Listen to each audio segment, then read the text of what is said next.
Hello, hello, hello. It has been so long that, in fact, when I touched the microphone, when I moved it to go into place, dust went flying off. And when I had a blow on the side of it, then the dust went flying as well. So it has been a while since doing one of these, but I think I'm getting back in the rhythm to talking to myself in a room. Uh, Alone is something that I can get into. But let's talk about Apex Legends. I like a lot of the internet at this point in time. Have been having a lot of fun playing Apex Legends. It's a good mixture of things that I've really been craving in games recently, and that's the first person shooterness, the quick shooterness. That's it being a first person shooter. It is the quick pace that it has, but it's still not just like a non-stop Twitch shooter. The time to kill is pretty long, but at the same time, it feels like that mixture of Call of Duty and Halo that everybody like theoretically thought of and would wished happened in like the time between like 2007 to like 2009, like those 2 years when everybody, and there were a couple games that even had some elements of like the futuristic kind of elements that combined the fast shooters that were popular, or that were just the Respawn games that were popular. But this is getting off the rails a little bit more than I wanted it to. But there have been great changes to the battle royale genre that Apex has made. I don't think that they're ginormous, but I think that they are. They're changes enough to be considered, and that is the dropping as a squad. There's nothing worse than in Fortnite or another battle royale when someone else drops in some other location that you don't, they just don't get off the bus with you. That's just a frustration that doesn't need to happen, and they've completely eliminated that need to happen. Also, the respawn beacon. I think it's pretty a crucial turning point. Especially everybody plays games, except for me, in full parties. At this point in time, they're playing with friends. They're all on Discord, and why would you not play with these people? Like that's the whole point, is for this social interaction. And then eventually someone gets killed right off the bat, and now they have 20 minutes of waiting, 19 minutes of waiting to do.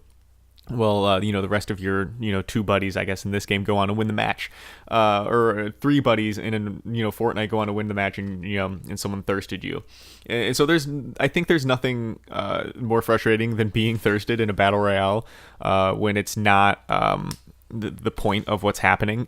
Well, at the point in time, it doesn't serve any purpose to thirst you unless you actually need the supplies.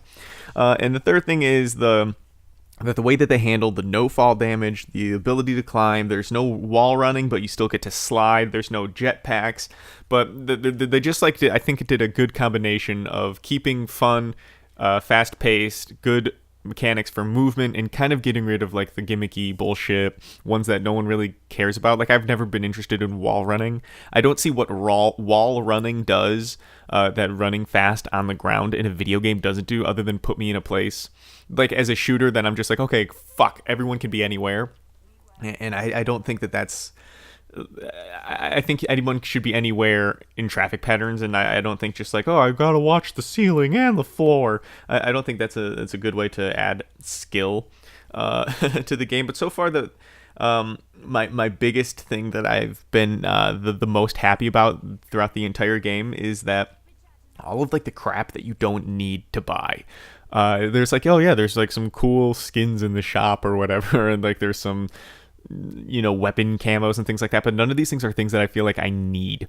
When you play another game, like you play Fortnite, if you don't have a skin, it's almost legitimately ruining part of the experience for you. And I don't know if that's just because it's third person, but there is both when you're the experience of playing with other people, the experience of looking at your own character, and like there's something about playing as like the no skin that just doesn't seemed like to give you a complete experience, and that is not the case here. Even with the different skins on different people, you really don't notice it. It's not something it's a big thing, and so it's one of those like those small things that kind of make you happy. Like the gun camo, like this gun camo that I have on the gun right now is a no skin gun camo, and it's not just like this boring piece of shit thing.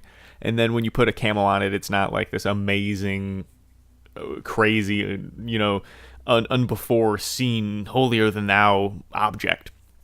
So I'm glad that the skins and cosmetic items didn't just control in the game like it does like it does for some other games. But I'm a little bit concerned about this coming in the future with the new battle pass. But I think all this is great, and this is like something like, oh, I could play this game forever. It's free. It's all about aim and positioning. It's not about like the use of your super, or it's not about any building. It's not about things like this. It's just all shooter and knowledge based. Gunfights and gaming and positioning on the map and positioning yourself within the zones. And all of the guns are pretty much equal. And by that, I don't necessarily mean like the shittiest gun is as good as the best gun that you can find on the map. But there are enough good guns out there that you using the wrong ones, so to say, is a knowledge thing. It's not like, oh, fuck, I just couldn't find anything. Type of match, because at this point in the game I have that AR and the triple take. Is this the triple take? But yeah, and so this is a good setup. You could win with this setup. Spoiler alert. Right from the start of the match, and so it's not like these guns are rarities that you can't find. Sometimes I felt like in Fortnite, getting like I would get a tack, like a gray tack or pistols or something like that, but I could not actually get something like that was gonna pretty much a pump. You couldn't get like the pump you needed, basically. And if somebody else has the pump, it's like, okay, well, they have the pump and I don't, so I'm automatically already dead. It's not like that at all. You can get, it's like, it could be like, oh, I have the Mozambique, they have a shotgun, and another guy has that weird looking, that worthless, let's say call it the 5-round burst one, because I can't think of the one that I'm talking about.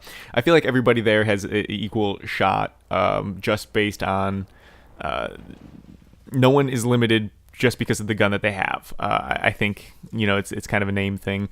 It's not necessarily just the gun will win, other than the late game guns. But the battle pass is gonna start next month in March, and it's making me nervous about this game. This is like all of the things that I am nervous that could ruin this game potentially existing, and they're saying it won't ruin it. But I never trust anything, especially when it's published by EA. But so take a look at the Battle Pass. There's going to be 4 things in it. The first part of the Battle Pass is going to be that starts in March. I can't tell if it's just the announcement of the Battle Pass, but as far as what content they're saying is coming in the pass, it's kind of hard to exactly see. My prediction is going to be a mixture. There's going to be a new legend, there's going to be new skin, and there's going to be new guns and loot. So I think they're going to do a mixture of that for the first one. It's going to be a small mix of everything. One new character, one new gun, one new skin, one new loot object. I think they might do something like that. The second one is new legends. The third part of the pass is our new weapons, and then the fourth part is new loot. The weapons, the loot, the legends, these are all going to be available to people without the battle pass. You don't have to buy the battle pass to unlock them, to buy them, to whatever you're going to do to obtain them. Just like the legends that are available, the caustic and the mirage, just like they're available to purchase or to unlock with points. They say that's how everything else in these battle passes will work as well. You're not just gonna be able to unlock them like in Fortnite. You had to have them. You would have to have the battle pass in order to get any of these items to begin with anyway. And so like they're saying this is going to be fine, everything's going to be included, but it just makes me nervous because EA is the publisher and they ruin everything, particularly with these loot boxes, these like gambling loot boxes, whatever, for microtransactions. So I don't expect Apex to maintain this like god tier game that I'm somehow putting it on in my head. I'm having a lot of fun playing it, and this is it's actually a game that in Fortnite it took me so long to get a win, and I think part of that, or most of that, may have been learning. It was my first battle royale, first time on PC. You got to get used to mouse and keyboard as well as the controls. That are different, instead of moving your hand, instead of just moving fingers to different buttons and pressing different button combinations. I actually went back and tried to play Fortnite on a console, and it's just like, this game does not make sense on a console. There's too many things to do and not enough buttons. I guess they have SCUF controllers, which make things like that different, but I felt like no matter what controller setup I had, it was just like, there's not enough buttons to make this possible. But when I play this game on console, it makes sense. The controller layout, it's very good. It doesn't feel like this. It feels like this game was made for console, but I don't know if it was or if it wasn't, because the PC from what I've seen is just it seems to be a really really really good version of the game. I think I've heard people saying, on YouTube, oh, it's a good PC port, or I don't know exactly what it is that they did, but apparently both versions of this game run well. So it's not like you have to be like, oh, it runs best on Xbox, or it runs Xbox on PS4, or it runs best on PC, and then pick that one. It seems like this is you can literally pick whatever console or PC is your preference. And that is, it's something that's just like everything is right, is falling into line. So I have no reason to believe that they're not going to fuck up the battle pass. But I'm just nervous that it's going to happen. So I'm kind of taking this opportunity now to play as much as I can, because like now I can like win in this game. I had 3 wins yesterday, but like I've never pulled multiple wins in any amount of time ever in Fortnite. I've had like, I think I have like 4 or 5, maybe not even 5 Fortnite wins, like total. So I don't know. I feel like shooters are more my speed, and these building games are just not my speed. And I think maybe it's just kind of finding something. But truthfully, that's about as much as I have to say about specifically Apex, and specifically Apex in its relation to the Battle Pass. But I do have some things to say about my experiences with gaming over the past little bit, because this is a point in time where I thought, 16 minutes of, basically what is rambling, or making a point or a presentation, I guess, or if you want to think about it more aptly. It's sitting, talking, captivating attention for 16 minutes at a time. And I was like, oh, I can totally do that in the context of gaming, for, 16 minutes. That's no problem. And then I'm like at this point now where I'm realizing like, oh, do you have 16 minutes worth of things to say about gaming from experience at this point in time? And like I'm finding out maybe, no, I don't. Which is an interesting kind of place to be, because it reminds me a lot of like the conversation about when people talk about like the way they use music, and when people like, I think there are people that live music, there are definitely people that are like, no, music is what gives you life. It literally speaks to your soul. It's like a part. A part of you is listening that can't listen, via any other methods. And so and there are people that feel very passionately about that with music. And then you talk about another thing that people use casually and do different, and have like a different use and consumption, is with gaming. And I think for a while, I was like, I don't know what like the proper like a daily use. I don't know like a what the correct like a term like for someone who like lives it, so to say. Like it's the thing that makes you foam and froth. I guess that you get excited about. It's the thing that makes you get up and go. I guess that's really what it is. It's not like I think when people speak to this.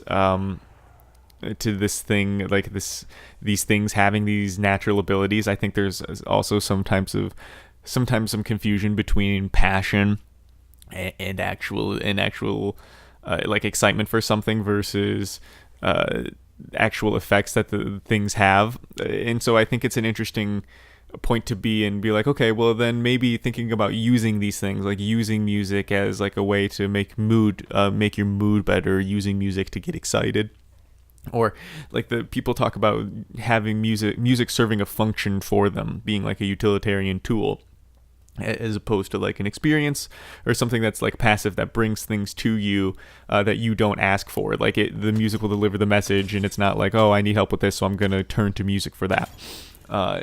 So I think it's an interesting thing, especially when you compare this to gaming. I think that the similarities come between it not just being, it's not like just a thing that like living and breathe. I think like gaming, yes, it teaches you strategy, teaches you to think things through. It teaches you this game specifically, like, oh, maybe I should, if I pick up this gun now, it could be bad for me in the future. I don't have it. Like, I don't know. You could make those kinds of like assessments from your game, but I think, at what point does the line between that blur between helpful and reality and just kind of something that's derived of passion and excitement. But yeah, this is the end of a game wrapping up now. This is the final battle, so to say. One of the teammates has gone down in the stairwell. Here is the second, and then the third down there. And all I got to do is take him out. We got one down. I don't know why I started randomly shoutcasting this game that's already happened, but the end battles in this game I find are exciting because no one's building out crazy places, and also no one's prone in a bush. There's sometimes this good combination that actually happens. I guess no, it always happens. It rarely happens that someone is playing like a stupid bitch. But this was a fun match. I ended up getting 9 kills, which is a lot for me. I've gotten 2 9-kill wins before, but for me it's still a lot of happening at once. I'm just searching for this guy because I know he's in the storm, but we take him out. We get the win. Let me know in the comments how you guys thinking about Apex, as well as kind of these things you're thinking about using gaming, using music for things that just kind of help you, as opposed to things that are passions and things that give life. So let me know what you think about that.